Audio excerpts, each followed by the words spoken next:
In the shifting sands of time, dynasties rise and fall, leaving behind echoes of their power and ambition. The dawn of Egypt's Second Dynasty was born from the twilight of the First, a period shrouded in mystery and turmoil. The reigns of the last pharaohs of the First Dynasty, such as Sneferka and the enigmatic Horus bird, are marked by sparse records and signs of internal strife. Egypt, a kingdom forged from two lands, Upper and Lower, teetered on the brink of division. The unity painstakingly built by Narmer and his successors seemed to be unraveling. In this climate of uncertainty, from the dust of conflict and the whispers of chaos, a new leader would emerge to mend the fractured realm.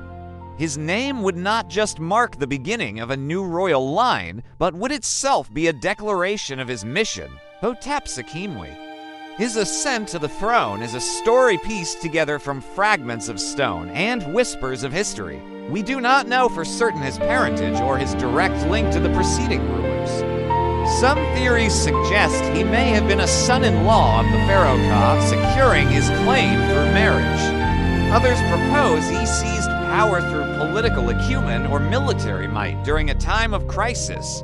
What is clear is that his reign marked a definitive break from the past and a new beginning for the Egyptian state. The name he chose, Hotepsekhemwy, was a powerful statement of intent. It translates to the two powers are at peace. The two powers are widely interpreted as the rival deities Horus and Seth, representing the dualities of order and chaos, and more politically, the two lands of Upper and Lower Egypt. By embodying this reconciliation in his very name, Hotepsekhemwy declared his purpose, to be the unifier, the peacemaker who would restore balance to the kingdom. This name was more than just a title, it was a political masterstroke.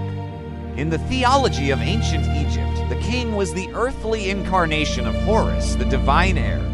The eternal conflict between Horus and his uncle Seth was a core myth, symbolizing the struggle to maintain cosmic order, or Mat, by proclaiming that these two opposing forces were at peace within his rule. Hotepsekhemwy was asserting a new era of stability. His royal seal, or Serik, often depicted both the Horus falcon and the Seth animal, a unique combination that underscored this message of unity. It was a clear signal to the disparate factions of the kingdom that the time for internal conflict was over.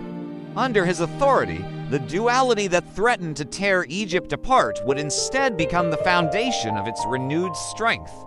He was not just a king of one faction or the other. He was the sovereign of a reconciled Egypt. Upon taking the throne, one of Hotepsekhemwy's first significant acts was to oversee the burial of his predecessor, Ka. This was a crucial ritual demonstrating respect for the old dynasty and ensuring a legitimate and orderly transition of power.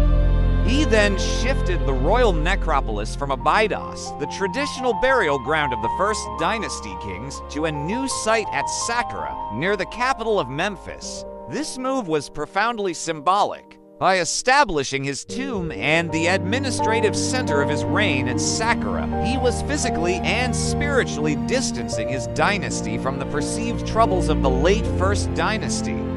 He was literally laying a new foundation for kingship closer to the political heart of the unified kingdom, at the very juncture of Upper and Lower Egypt. His monumental gallery tomb at Saqqara, though now buried deep beneath later structures like the Causeway of King Unas, was a vast subterranean complex, testament to the resources and manpower he could command.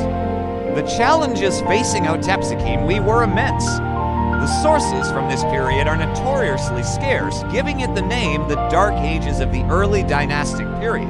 Yet, stone vessel inscriptions bearing his name found as far as Abydos attest to his efforts to maintain a presence and authority throughout the land. These artifacts, often listing administrative titles and religious festivals, give us a glimpse into the nascent bureaucracy of the Second Dynasty. Hotepsekhemwy likely worked to re-centralize the state's administration, which may have become fragmented during the preceding instability.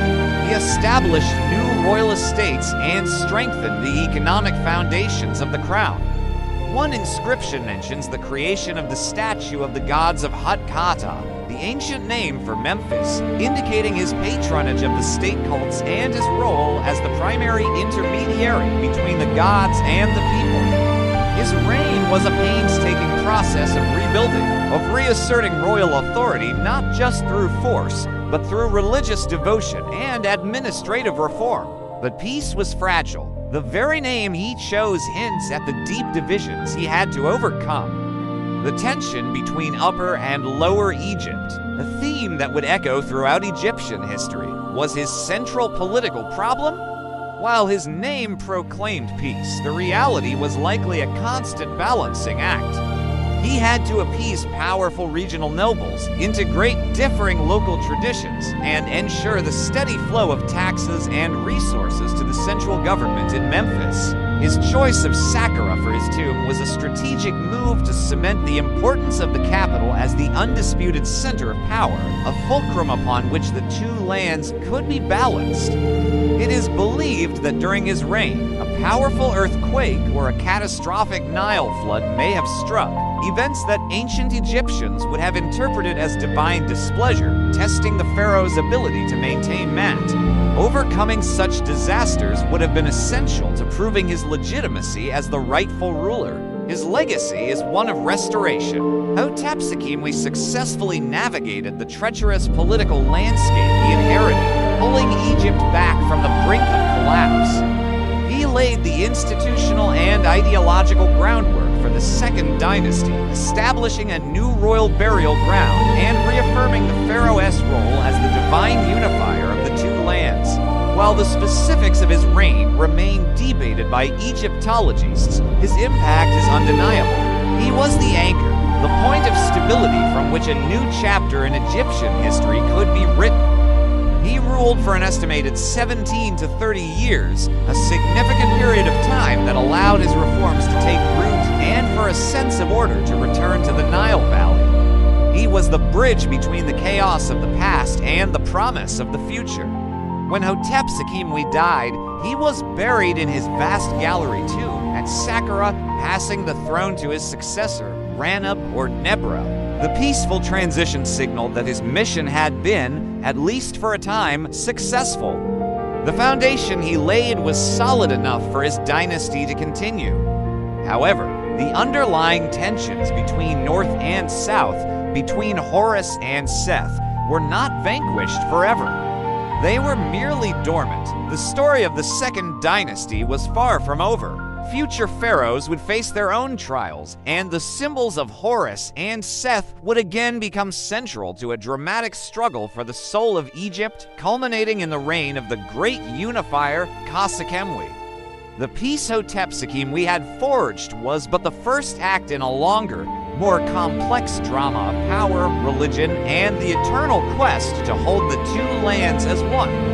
The seeds of both glory and conflict had been sown, waiting for the right moment to once again break through the sands of Saqqara. Thank you for watching. If you found this journey into Egypt's distant past fascinating, please like this video and subscribe to our channel for more stories from the annals of history. We appreciate your support.